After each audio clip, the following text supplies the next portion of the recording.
Good evening, entrepreneurs. Joe DeChara coming to you live once again from downtown Flushing, New York. And to bring you, Joe DeChara presents How to Win at Business. And tonight's episode is brought to you by Bedrock University. Go to bedrockuniversity.com. There is no COVID-19 in our classrooms. And also brought to you by Suzuki. Handmade, custom-made COVID-19 masks, Christmas stuff, all made with love by my mom and my sister. So go to Suzuki.com. And welcome, entrepreneurs. If you don't know me, my name is Joe DeChara. Like I said, I am a CPA entrepreneuraholic. Okay, I can't get enough of business. I love talking about it. I love doing masterminds, and I love helping new businesses start off on the right foot. And that's why I do this. I'm bringing this is like a public service announcement. That's how I treat this. This is my contribution to the world. For It just is. and you know, we have a lot of fun here. We talk about serious topics. At least I do when I'm doing this myself. When I have guests, when we do interviews, we talk about other topics related to, you know, starting, building, and managing a small business successfully. It seems like, you know, I'm talking a lot about S Corps lately, and that's not a coincidence. It's actually by design. I was asking myself, I was having a conversation with myself a few minutes ago, and I said, why? It seems like every night I'm talking about S Corps and entity creation. And then I realized that I have a whiteboard over there where I chopped up the year into quarters, and we are in the fourth quarter. And this is the quarter where the Secretary of States of all the states are getting bombarded with new corporations, new corporate filings. And it's pretty interesting because, you know, I really had no idea, but I've been actually talking to people at the Secretary of State, most recently the one in New York, and they said at this time of the year, they are swamped because for some reason, she said, and I know what it is, people want to get their entity set up before the end of the year. So if you're following me, if you're watching me and you're like, oh, here's another S Corp thing, well, tough. I'm sorry, but this is important, you know, because I believe that this one topic of being a solopreneur as a sole proprietor or an S Corp is huge. It is probably the single biggest factor in people going out of business. That's right. So tonight's training, I am going to show you how and why, by turning your solopreneurship that's being taxed as a sole proprietor and turning it into an S Corp will increase your chances of success.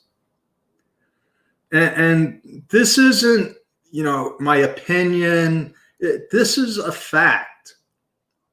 And if anybody wants to challenge me on what I'm talking about here, like I said in other times, anybody that wants to challenge me on what I am talking about tonight, which is the benefits of a sole proprietor becoming an S Corp. If anybody would like to try to dispute what I say in any of these entity creation episodes, I will gladly bring you on my show. And this show, besides what it does on YouTube with the traffic, but I am broadcast not only in my own group with over 1,000 entrepreneurs, but in a couple of other groups that come out to well over 70,000 members. So if you think that you could come up with, if you're brave enough to come up with the facts to dispute what I'm about to say, email me, PM me, book a chat with me. I'm not going to yell at you. For some reason, people say that I scare them. I guess I have a loud voice, but I'm very passionate about this. And what I see in the community, in the business community, is that the confusion doesn't start at the entrepreneur level. And what I'm talking about, the brand new entrepreneurs that get totally confused and confounded by all of the rules and regulations. Okay, that would be logical, because somebody with no experience, with no idea what business is really all about, coming in and trying to figure it out. That's not where the confusion starts, folks. The confusion starts at the professional level, because for some reason, unbeknownst to me, and I may never figure this out, I have some ideas, but for some reason, there are CPAs, attorneys, financial planners, people that should know this, are still telling their clients that it's okay to be a sole proprietor or become an LLC, which makes no sense at all. If you're a sole proprietor and you're considering being an LLC, for legal reasons, no problem. Let's say you got a construction company or something where you're really liable, you're at risk. And you go to an attorney and they say, listen, buddy, you better be an LLC or you can lose everything. Great. But that has nothing to do with your taxes. So when you go to a tax person, and I'm talking about, when I say you, I'm talking about a new business owner that does not have any entities. They're not familiar with LLC, corporate. They don't know the difference. So if you are going to a tax professional, enrolled agent, CPA, attorney, whoever, if they are advising you to be an LLC for tax purposes, run, because an LLC is a legal protection vehicle. It has nothing at all to do with taxes. And if you don't believe me, look up what form an LLC files their tax return on, because there ain't one. There is no tax form for an LLC, because it wasn't created to shelter people from taxes. S Corps were. S Corps were created in 1958 because there was a huge gap between the corporate rich business owners and the sole proprietors. There was a huge gap. The corporations had a huge competitive advantage. So they created S Corps. And then the government dropped the ball because they never told anybody about all of the advantages of an S Corp. They left sole proprietors uninformed, sole proprietors to figure it out themselves. Because guess what, people? If half of all the sole proprietors became S Corps, there would be a tremendous hit on Social Security. And I understand that, but that ain't my problem. That ain't my problem.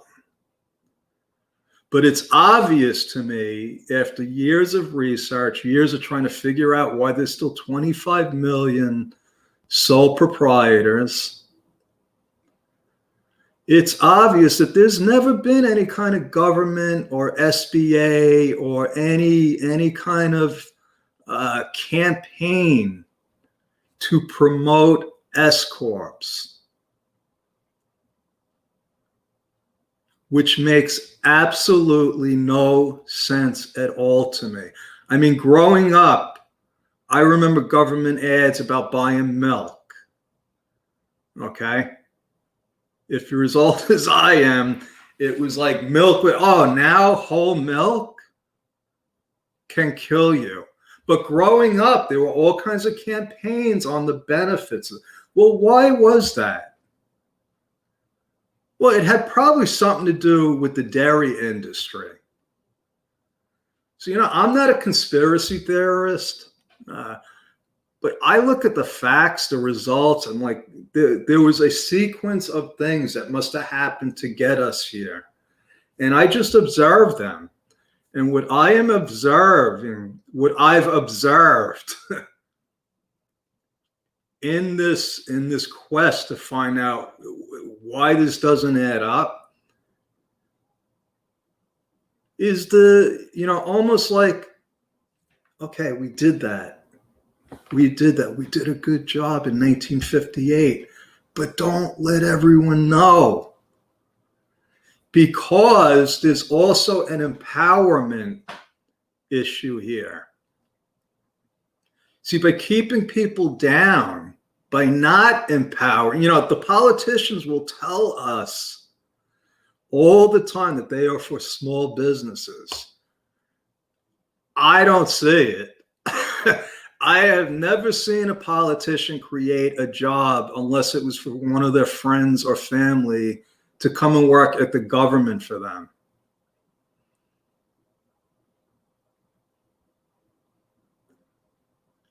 So there's a lot of smoke and mirrors out there, folks. There's a lot of confusion. And let me get into, now that I'm done with my introduction, my long-winded introduction, let's get into what the real problem is, which I like to cover on a regular basis, because I need to be reminded of the fact that life is tough. Life is tough. I don't know where you live, but I live in Queens, New York. Okay? It ain't easy. I mean, you got to look both ways when you cross the street, even if it's a one-way street. Because you might have some idiot driving the wrong way. And that's what I was taught, and that has kept me alive. And when I came across this book, The Road Less Traveled, this took a whole lot of weight off of me, because I thought I was the only one that had it tough. Life is complicated. There's no way around it. But what makes it even harder is that we go into business. So what we did was we took a convoluted, confusing, complicated world, and we just made it worse. Okay? Business owners go through all kinds of pain, suffering, confusion, and they fail. According to Forbes, 8 out of 10 businesses fail. And I believe that number is wrong. Maybe 8 out of 10 established businesses fail over the long run. And we could talk about what established means. But I think it's closer to this. My friend John Limbacher says, given enough time, they're all going to fail. I like to think that it's somewhere in between. But knowing what the real problem is gives us a real chance at solving the problem. So the real problem isn't a lack of money, business connections, a bad account. Those are valid business failure reasons for companies that are already in business for years, not startups. Those rules do not apply. If you are starting a new business, there's a whole different set of rules that apply, folks. So if you think you're going to learn how to do business by reading Inc. and Business Week and Forbes, it just doesn't work like that. If it was that simple, everybody would be able to do it. So my goal has become, with this training, with everything, with my clients, is an educational process to really try to help make business simple, fun, and profitable. So that's my story. I'm sticking with that. And tonight's training, so I'm going to go into some details, and some of this you probably heard before. But, I had a really good meeting with my business coach today, Larry Broughton, and he pointed out that, I haven't clearly identified who should be an S Corp. I'm talking a lot about LLCs and why you shouldn't be, but the fact is, who I am talking to are solopreneurs, the smallest of small business owners, and the people that are thinking about starting a business. And also, folks, for those of you that are in business but may not even realize it. Like if you're driving an Uber, if you're an Uber driver, you are a solopreneur. You are considered a business by the IRS, okay? Because you are going to get a 1099 from Uber. You can either be an employee or a subcontractor. If you're not an employee, you are a business. Very simple, okay? We don't have to go into 1099, gig workers, freelancers. Those are all just tags. Those are just names. What's important is that they're all going to file their tax return on a Schedule C, which is called sole proprietor. Gig workers, Uber drivers, people that are like Amazon affiliates. If you're an eBay vendor, and you're not incorporated, you don't have a corporation. Don't tell me you're an LLC, because this is what the IRS thinks about LLC.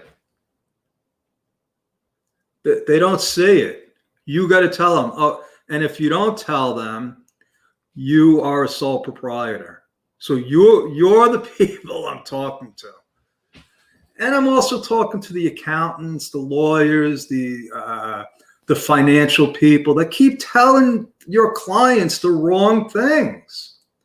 You're telling them, you're giving bad advice based on information that I don't know where you're getting it from, because I have the same information. And this formula has not changed. It has not changed since I've been in accounting.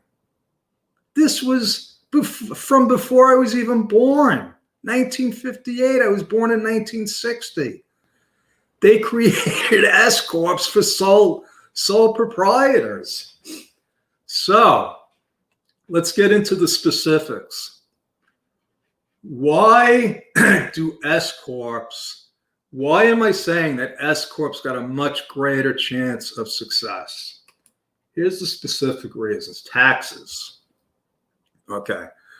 Let's go through this again. taxes. Social Security tax. I just got off a call with a client. He's getting a 1099 for about $200,000, and he wanted to know how much he would be to pay it. So, and I took him through both case scenarios. I said, if you are a sole, hi Jess, how are you? Yes, you are the poster child for this. Okay. You are a poster child for this through no fault of your own, through no fault of your own. I'm trying to get to the bottom of this. I will have your corporation set up, I think, by next week. You will be an S Corp, and you already have an S Corp, but this will be another S Corp for you. So let's talk about taxes. So my client got, and most people don't get $200,000 in a 1099, but he wanted to know. So right off the bat, 200 grand. I said, let's use 12%, because after the adjustments and everything, let's say 12% in self-employment. That's 24 grand right off the bat. Now, he's also got a W-2 for 300 grand. So he's already maxed out on Social Security. So now he's going to pay another 24 grand if he doesn't do anything. Well, luckily we had set up a corporation. So what I explained to him was, okay, 24 grand just in self-employment tax, and then figure, you're at the top rate, another 56 grand in income taxes. Okay, before deductions. So that, that's a pretty big number. And so if we take that 200 grand and we put it into an S Corp, and you don't need that money, you want to keep it in the business so that you can grow it. So you don't even have to take a salary. You'll only pay the $56,000. You just saved $24,000. He's pretty happy. But now the professional, somebody from a fancy CPA firm or a lawyer's, well, you got to pay him reasonable compensation. If you're a professional and you know what reasonable compensation is, let's discuss that for a second, because I've had plenty of people come back, well, you got to give them a salary. Well, the reasonable compensation regulations were actually written for people that take too much salary, not less salary. So for all of you professionals out there that think you can't get away with doing an S Corp with zero salary, you are mistaken. It's a matter of what are the circumstances. I got a client with a $300,000 job and a side business. He does not need to be compensated. And even if he did, we would set up a salary of about, let's say, $40,000. Where am I getting that number from? Alan, if you're listening, I'm making it up, because there is nothing written in stone anywhere that tells you what reasonable compensation is. They give you guidelines. But if you're out there telling people, you're forcing what you think it is on your clients. So for all of you reasonable compensation people out there, I'll give you the same challenge. Come on my show with me and show me the proof. Show me the money. Show me the law that says that somebody must take a salary. And then if you find it, go a little deeper and tell me where does it say exactly how much. It doesn't exist, folks. So taxes, that's an extreme example. Most people might make, And you got to remember that most businesses do not ever make 200,000 in a year. Most businesses gross less than 100,000 a year. So a guy making 500K can afford to pay that extra money. It's not going to bankrupt him if he paid that extra Social Security tax. But somebody making 80 grand a year that had to take 12% of that money and fork it over is just wrong. It's just wrong. And people are doing it because you professionals out there are misinterpreting rules and regulations as laws. Okay? There's rules, there's regulations, and there's laws. Okay, they're constantly being rewritten. And then we all have a chance to challenge the rules and the regulations. And I have done that hundreds of times with the IRS. Challenge what the IRS auditor is proposing. And that's the real world, folks. So that, hands down, there should be no argument that S Corps, you're going to save taxes. Well, guess what? If you're saving money in taxes, hasn't your chances of success gone up? If you have that money instead of the IRS, isn't that better for you? I had a CPA in another group do the math. Because he was challenging me on it. And he did the math. And he said, well, they're only going to save $3,900.